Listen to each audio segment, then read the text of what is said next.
Okay, so let's begin with today's class. So today we will talk about an overview of the machine learning methods. And probably I need a little bit more time to sync my computer because my class material is just stored on my office computer, and I need to sync to my laptop. But for now, let me show you. You can still access to my lecture website and find out today's slides. So I will use this for now.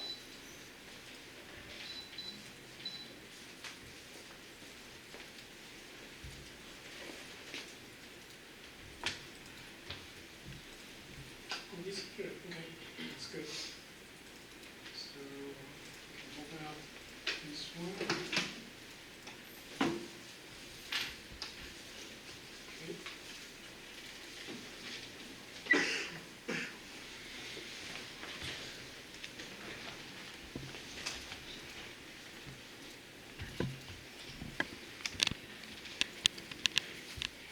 Oh, by the way, so I think everybody received the emails saying that between April 7 to 10, right, we need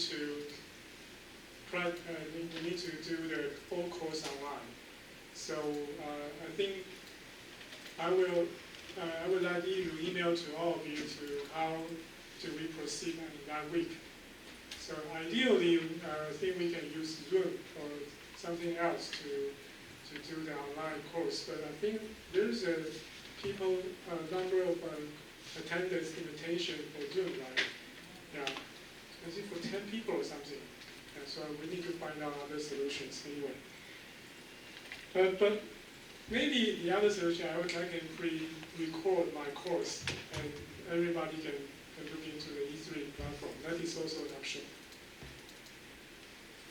So we hope that the pandemic will just stop for a while, but I don't think that would be possible. But it may be very possible in the near future we need to do a course online. Just be prepared, yeah.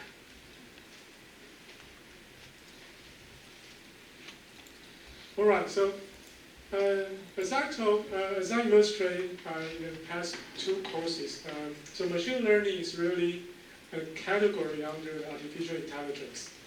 And the two main tasks we often do in the machine learning is, one is the supervised learning, and the other is unsupervised learning. So for the supervised learning, use this one. Yeah. So for supervised learning, you need to prepare, you need to know which one is which one. Meaning that if you have a data, then you need to know these are red dots, and these are the star shape, and these are the cross shape. So you need to tell machine that these are different shapes. So machine can learn how to identify different shapes. And ideally, you can develop an algorithm when there's a new shape coming to the algorithm, for example, a red dot, and the machine will tell you the correct answers. Oh, thank you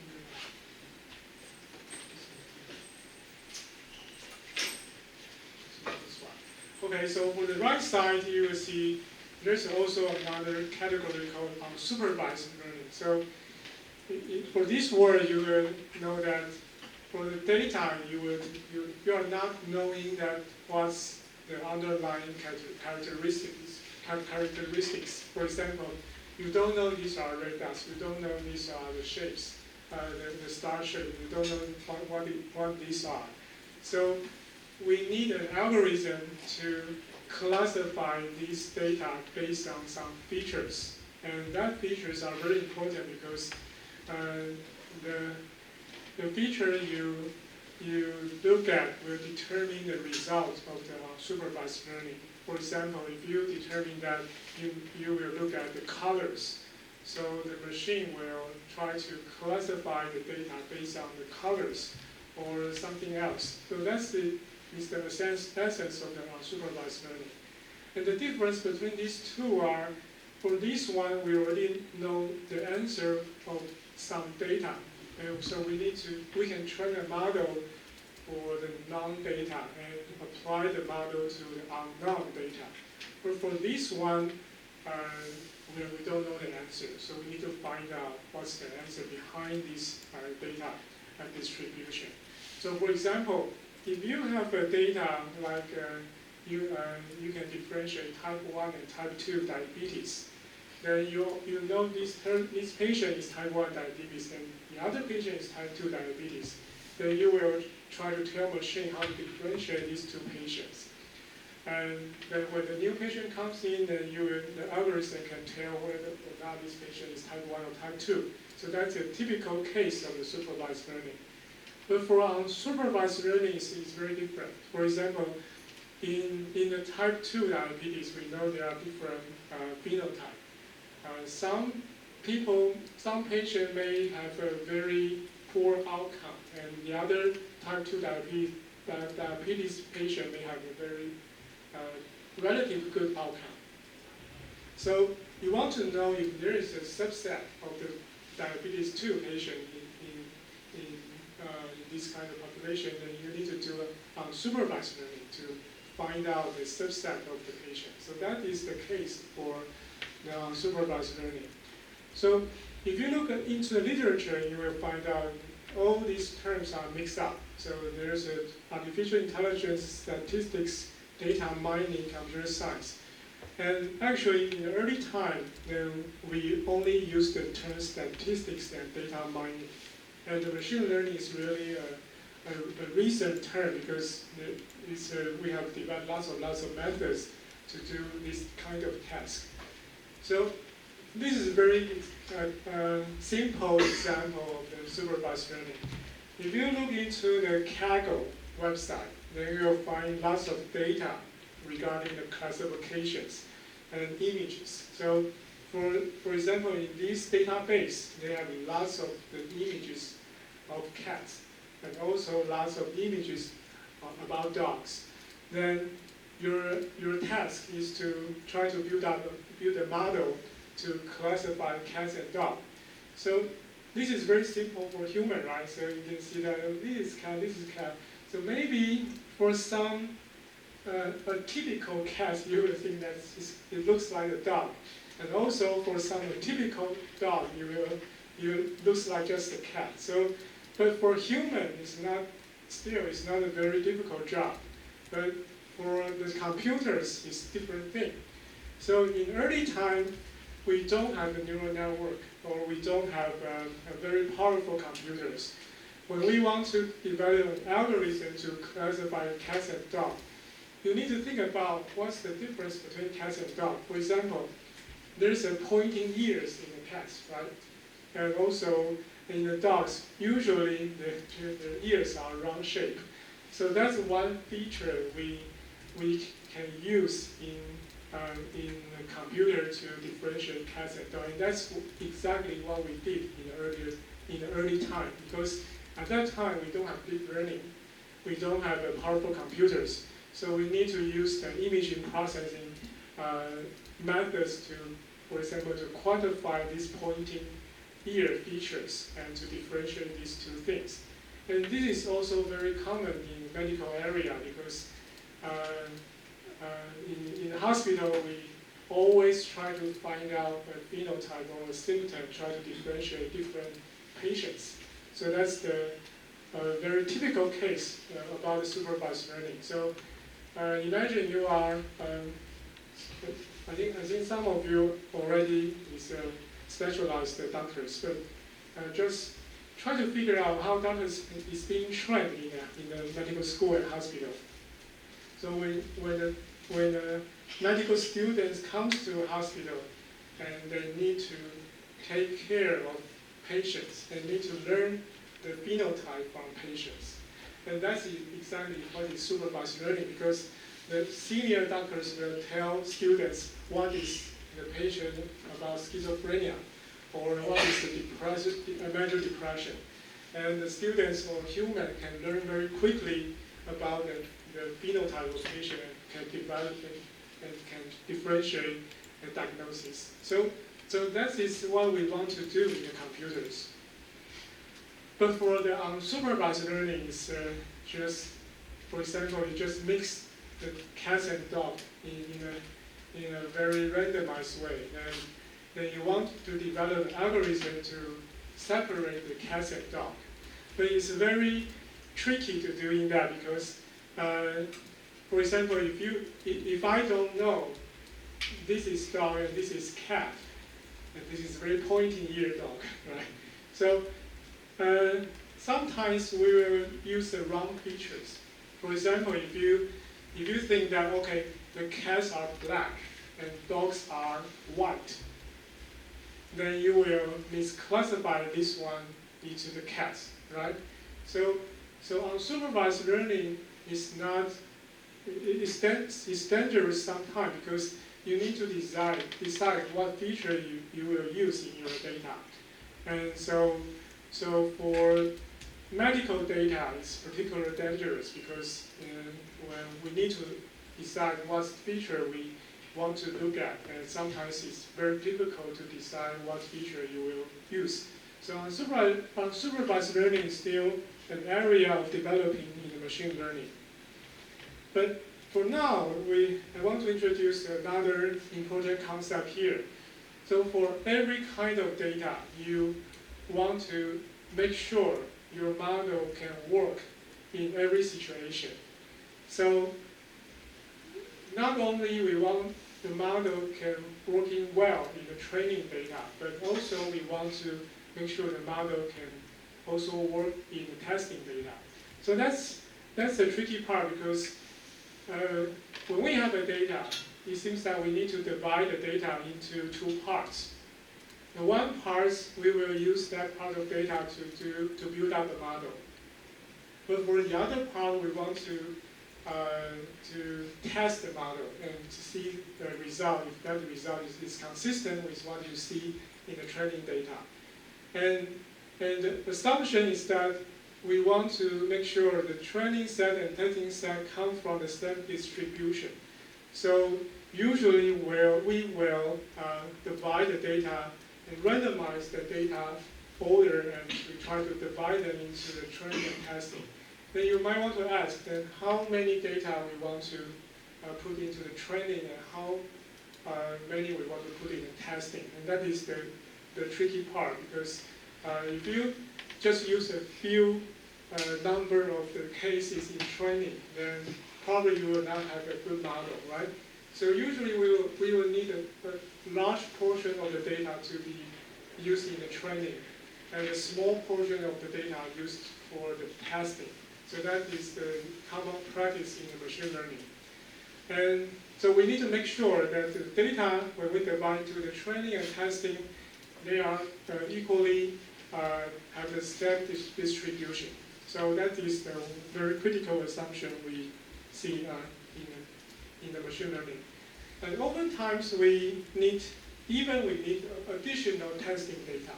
So for example, if you have an algorithm to differentiate type 1 and type 2 diabetes, but your data has come from like type A Veteran General Hospital, okay? Then how do you know if that algorithm can work in like a Chang'an Memorial Hospital? So you will need the data from different sources and to make sure the algorithm will work. So that is, the testing is a really important part in the machine learning. And also, to be more complex, sometimes the data is not just very linear. So, for example, if you want to differentiate like hyperglycemia, which is the high level of glucose, you probably just need to determine a level of glucose and to differentiate the patient with high glucose level and a patient with normal glucose level. And it is very linear, right? But sometimes it's quite non-linear. So if you have a feature, one is inside this circle and the other is outside this circle, then you can never use a linear line to divide these two groups. then you need to find out a nonlinear way to divide these two data. So, that is also important because we need to know whether or not our data is linear or nonlinear. But usually, in the reality, the data is usually nonlinear. So, but linear is still very efficient. So I can illustrate some example in future classes. So one intuitive way to do the supervised learning is using kind of decision tree. Okay, so for example, let's use diabetes as an example. We can use glucose level to differentiate patients with high glucose level and normal case. So from here, for example, we can use glucose level to separate two groups of patients. But we need to refine this classification because even you use the glucose level to separate the diabetes and those without diabetes, some diabetic patient may just miss by this category because they already took the medication. So their blood sugar level is normal because they took medication. Then you might want to check another features. For example, you want to check the HbA1c, which is a measure for the average blood glucose level in the past 3 months. Then you'll find out, okay, for those people with normal glucose level, but they have a normal HbA1c in the past 3 months because they have the diabetes. So in that case, you can further refine the classification and to reduce the misclassification for the overall result. So just like this example, so the first one can just cut this line to separate into two groups, right? But you will immediately find out that it's not enough. You need to make another cut to make sure these are, so for this one, you can see that there are some green dot is being put into the right side, the red category. So we will find a way we can just make another cut here to make sure this green dot will back to this category 1. But for this cut, when we did this, you will find out that this red dot will misclassify into the group 1. So we made another cut here to make sure that all green dots are in the category 1 and all red dots in the category 2. So the decision tree, the principle is very simple. Just make a finite number of the classification and try to separate the data into 2 or 3 groups. So that is quite an iteration process. Then the final result may look like this. Okay, and so in the medicine, we do this very often because we have many guidelines for something that's try to figure out the first one, then you will figure out the second level, figure out the third level, and you will determine whether or not this patient is for one disease or the other disease. So this is one example. I will show you in a later class how to do this. And maybe the very exciting development is the neural network. So the neural network is not quite new in the machine learning. Actually, the neural network and its related algorithm have already been proposed even 20 and 30 years ago. But the reason that these algorithm was becoming very popular in the recent days is because in the older times we don't have powerful computers. So, but the idea is very intuitive. For example, when we know that neuron has the neuron bodies and axons and dendrites and the axon terminals. So the dendrites will receive signals from the other neurons. And the neuron bodies here will receive many inputs. But the neuron itself will decide whether or not the signal will transmit to the other neuron. So if the signal, for example, for these dendrites may receive some excitatory signals, and the other dendrite may receive the inhibitory signals. So in this neuron body, the neuron will decide how many excitatory signals it receives at the same time, and also how many inhibitory signals receive at the same time. And if the excitatory is outweight of the inhibitory signals, then it probably will just transmit the signal through the axon. So it's like all or none kind of principle. So very similar. We can develop develop an algorithm or neuron in a mathematical way. So for the mathematical neuron, then we also have lots of input, right? And this input, each input has its own weight, meaning that for this input, it has a larger contribution to the decision of the reaction. And for the other inputs, it may have a very small contribution. So when the inputs comes into this neuron, we can use a mathematical function to decide what is the output. Okay, so that is try to mimic the mechanism of the neuron.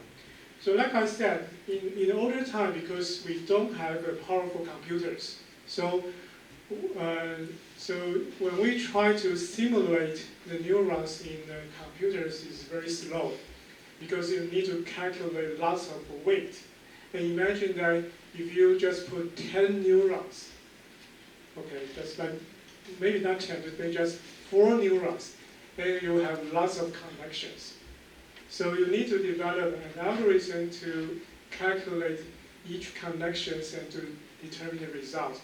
So for these connections, you will immediately figure out is the number of connections is proportional exponentially to the number of nodes, right?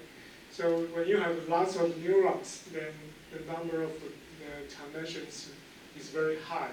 It's very huge. It's too huge to compute in a very efficient time if you are using old computers. But nowadays we have very powerful computers, so we can do this in a very efficient way. So that's all depend on the computation power. So for this case, it's a simple neural network. And you have a very simple input, maybe just 3 or 4, but for each input, it will connect to each neurons in the hidden layer. Then this hidden layer will connect to the